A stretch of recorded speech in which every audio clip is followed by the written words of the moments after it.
Esse projeto de anistia tem que ir para a rua, para frente do Congresso.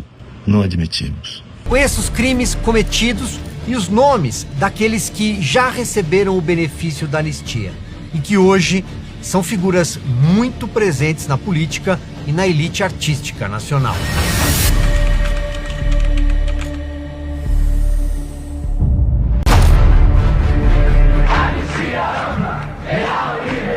A anistia é o reencontro da nação consigo mesma. Foi por força da anistia de 1979 que o Partido dos Trabalhadores surgiu em fevereiro de 1980, no pátio do Colégio Sion, no bairro de Genópolis, na capital paulista.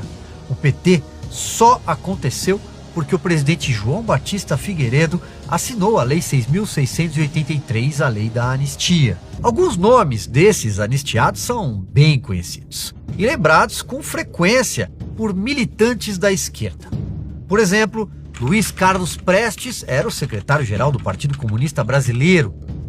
João Mangabeira, o escritor Jorge Amado, Aparício Torelli, o Barão de Tararé, e o guerrilheiro Carlos Marighella, líder da ALN, a Ação Libertadora Nacional. Seu grupo armado foi responsável por mortes de militares, sequestros e assaltos por anos. Marighella era um criminoso profissional quando morreu em 1969, mesmo ano em que a ALN ajudou a sequestrar o embaixador dos Estados Unidos, Charles Burke Elbrick, que passou dias num cativeiro no bairro de Botafogo, no Rio de Janeiro. Ele foi raptado numa quinta-feira, 4 de setembro. O grupo andava com metralhadoras leves, revólveres e explosivos. Eram criminosos Fernando Gabeira, Franklin Martins, que foi ministro da República décadas depois, Cid Benjamin, que pilotou o Fusca Azul no dia do sequestro, e Paulo de Tarso Venceslau. Gabeira foi deputado, quase prefeito do Rio de Janeiro e agora é comentarista político da Globo News. Foi ele quem arrumou o esconderijo onde o embaixador ficou preso por 3 dias em Botafogo, ferido por uma coronhada na cabeça. Até hoje, Gabeira não pode pisar nos Estados Unidos. E claro, queriam a soltura de 15 companheiros presos. Logo depois, esses companheiros foram colocados na aeronave militar matrícula Hércules 56 rumo ao México. Quando desembarcaram, o diplomata foi solto. O nome mais famoso da lista de presos é José Dirceu, que depois seria um dos fundadores do Partido dos Trabalhadores, do qual foi presidente até a eleição de Luiz Inácio Lula da Silva. Mas também estavam a bordo o ex-deputado do PT, Ricardo Zaratini, o jornalista Flávio Tavares, Vladimir Palmeira e Luiz Travassos. O repórter Paulo Alceu entrevistou Fernando Gabeira.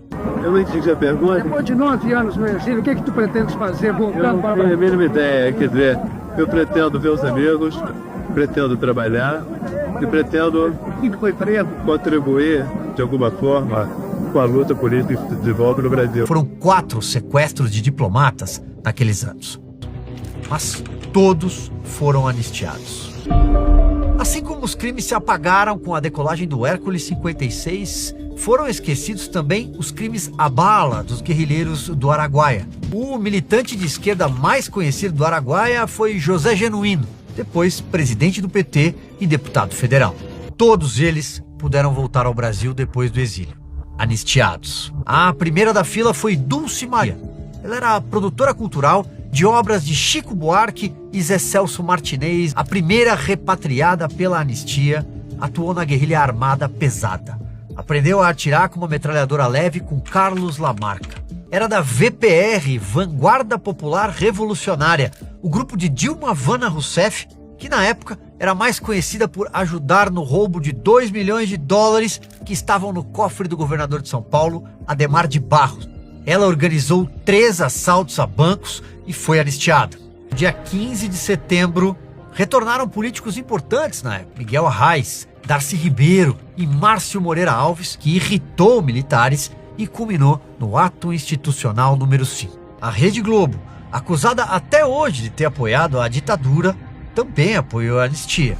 O cantor Caetano Veloso, por exemplo, foi anistiado. Em 1968, produziu uma canção chamada Che. A Polícia Federal do regime não gostou, era socialista. Che se referia a Ernesto Che Guevara, o argentino subversivo e um dos líderes da Revolução Cubana. Um jornalista chamado Randall Juliano acusou Caetano e Gil de falsa paródia do hino nacional, imitando a canção Tropicália. Caetano foi preso junto com Gilberto Gil por 54 dias, depois soltos, numa quarta-feira de cinzas em 1969. Saíram do país 4 meses depois. Todos foram anistiados em 1979, inclusive mais de 4.500 integrantes das Forças Armadas acusados de excessos e crimes de tortura.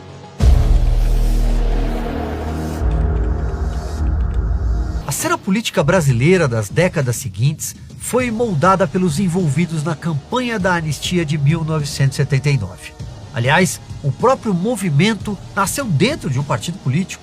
A tentativa de avançar com um indulto nos moldes de uma anistia começou em 1972, conduzida pelo MDB, que fazia oposição à Arena, partido que dava sustentação ao governo. O Comitê Brasileiro pela Anistia só foi criado em 1978, quando a pressão cresceu dentro e fora do país. Naquela época, o líder sindical Luiz Inácio Lula da Silva circulava pelo ABC paulista com panfletos à mão, vestindo uma camiseta branca, suada, que levava os dizeres "Anistia já". Mas o que Lula buscava, afinal? Ele queria a anistia para poder fundar o Partido dos Trabalhadores. Foi por força da anistia de 1979 que o Partido dos Trabalhadores surgiu em fevereiro de 1980, no pátio do Colégio Sion, no bairro de Genópolis, na capital paulista. O PT só aconteceu porque o presidente João Batista Figueiredo assinou a Lei 6.683, a Lei da Anistia. O PT nasceu dessa confusão, mas jamais seria possível sem a anistia. Credo Neves, Ulisses Guimarães seguiram caminhos diferentes. Mas o fato é que todo mundo conseguiu espaço para defender o que queria, inclusive Leonel Brizola, porque foram anistiados.